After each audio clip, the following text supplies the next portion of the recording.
We'll get back to the original footprint, with the exception of the agents there to do the fraud investigation. Will stay there and continue their work until they're done.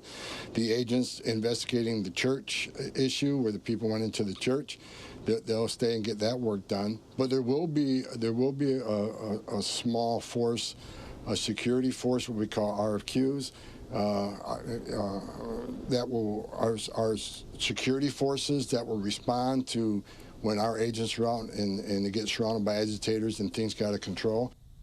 Border Czar Tom Homan giving an update in Minnesota as ICE agents begin to wrap up some of their operations following thousands of illegal alien arrests and as the multi-billion-dollar fraud investigation intensifies.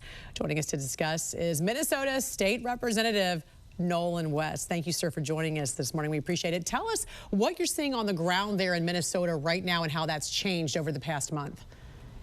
It's been drastically changed since Tom Homan came to town, which exactly what I was hoping would happen. We're seeing a less visible enforcement effort, and Director ICE Todd Lyons and Tom Homan also expressed we want a targeted approach, and that's what we're seeing. None of the stuff we've been seeing in the media, people walking down the street.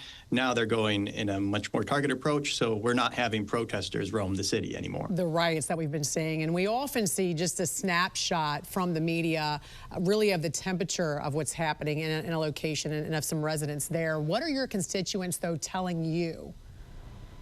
Well, they're glad to see Minnesota be in the national news less when there are riots every day. That was not the case. But they're also happy to see the targeted approach. Even red or blue, a targeted approach works a lot better because the goal is to get dangerous illegal aliens out of the country as soon as possible, and we'll figure out a way to deal with the rest. And that's really what the goal was from the bounce. So why do we see so many state lawmakers fighting this? Why didn't they just agree to this at the beginning? Well, Democrats have a strong man problem because people generally view them as weak, according to all the polling. So this is their effort to make themselves look strong. But it comes at the detriment to their constituents. What we need is governments to work together so that we can get dangerous illegal aliens out of the country and make our communities safer without causing undue destruction. I got to ask you about, speaking of destruction, I got to ask you about some of the damage from rioters. What do you make of the demands of Governor Tim Walz demanding that U.S. taxpayers reimburse his state? How about the state reimburse American taxpayers for getting criminal illegal aliens off the streets of Minnesota? Or how about Minnesota reimburse American taxpayers for the billions of dollars stolen under his watch? Yeah, that is basically a proposal to just have something to talk about during the legislative session, which starts today. So more asking for more money, very, very normal for Democrats, especially in Minnesota. But when you look at literal elected officials calling for businesses to go on strike and shut down, I don't know how you can put a voluntary shutdown promoted by local leaders as a cost on the U.S. taxpayer, or the Minnesota taxpayer for that matter. Right. Speaking of which, how deep is this fraud investigation in your state? Will we see officials at the top held accountable for this? Well, I doubt it, honestly. That's what we've seen. They hardly even resign in shame, which is what many of them should do. It keeps getting deeper. We've had literal government employees forge documents to try and look like they visited a site. Actually did their jobs to enforce this law, but that's not what we're seeing. I expect us to see billions of more fraud as it goes, but at least we're getting to the bottom of it now because we've been talking about this for a while and they've denied it exists, but now you cannot deny it. Right, and you cannot deny what we're seeing also with Congresswoman Ilhan Omar's finances also under federal investigation. Is there any kind of investigation on the state level, and why do you think this was able to fly under the radar for so long? No, I don't have privy to that information, but I assume there's nothing going on at the state level. Our investigators do great work, but they're rarely told to do great work. But I expect the Department of Justice to do their job, find the evidence required, and So you think she's being protected? Do you think she's being protected by state leaders and state officials? Well, I don't think they're excited to prosecute her or push any trials, but protected, I don't know if I'd use that term. Right. Why do you think that is? Well, we've had a Democrat administration in Minnesota for far too long. In 2009, we had a Republican governor, and hopefully we can return to that after this next election. Deportations will continue in your state, and sanctuary policies are making those operations, as we talked about earlier, really make that more dangerous. Do you ever see a future where Minnesota cooperates with federal authorities?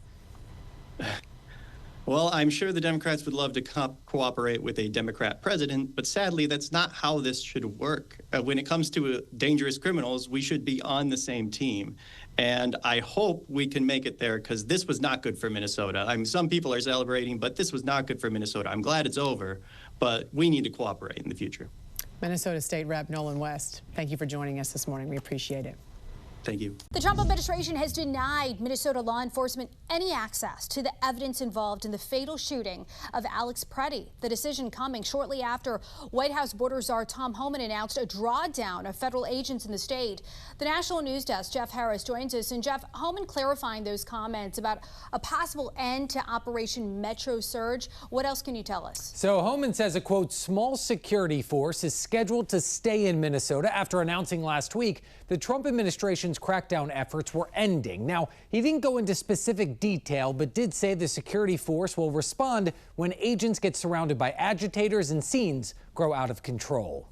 White House border czar Tom Homan announcing a small federal security force will remain in Minnesota even as most ICE and border agents begin to leave. They'll remain for a short period of time just to make sure the coordination, the agreements we have with local and state law enforcement stay in place and they respond to a public safety threat. Homan says over 1,000 agents have already left, with hundreds more scheduled to leave early this week. But those investigating the state's widespread fraud will be staying. We'll stay there and continue their work until they're done. The agents investigating the church issue where the people went into the church, they'll stay and get that work done. Now, Homan's comments come following repeated calls from state lawmakers that the federal government reimburse damages they claim were caused by immigration enforcement operations. So we're calling on the federal government to fully step up, to provide direct financial assistance to our city, to stabilize our small businesses. Homan responding in a separate interview, saying Minnesota leaders should be thankful the Trump administration made the state safer. They were a sanctuary state. Their county jails weren't working with us across the state. So you know what? We fixed it. They ought to be saying thank you. Meanwhile, Republican Minnesota State Representative Pam Altendorf is now questioning the integrity of voter roll data in Hennepin County, claiming she identified 3,000 active voter roll entries, missing key identifying information and potentially duplicate records. There's missing information. There's situations that looks like it might be duplicate voters. There's a lot of voters over 100 years old that were born in 1926 or earlier. According to Alpha News, 1900 was used as a placeholder birth year for voters who registered before 1983, since they weren't required to provide their date of birth. But Altendorf says, with the exception of Hennepin County, she's being blocked from accessing data in other counties. Why is there such an effort to block us or any election integrity group to see this information? Now, the Minnesota Bureau of Criminal Apprehension also reporting earlier today the FBI has officially denied them access to evidence and case files related to the fatal shooting of Alex Preddy, along with other federal agent-involved shootings in Minneapolis. Reporting for the National News Desk, I'm Jeff Harris.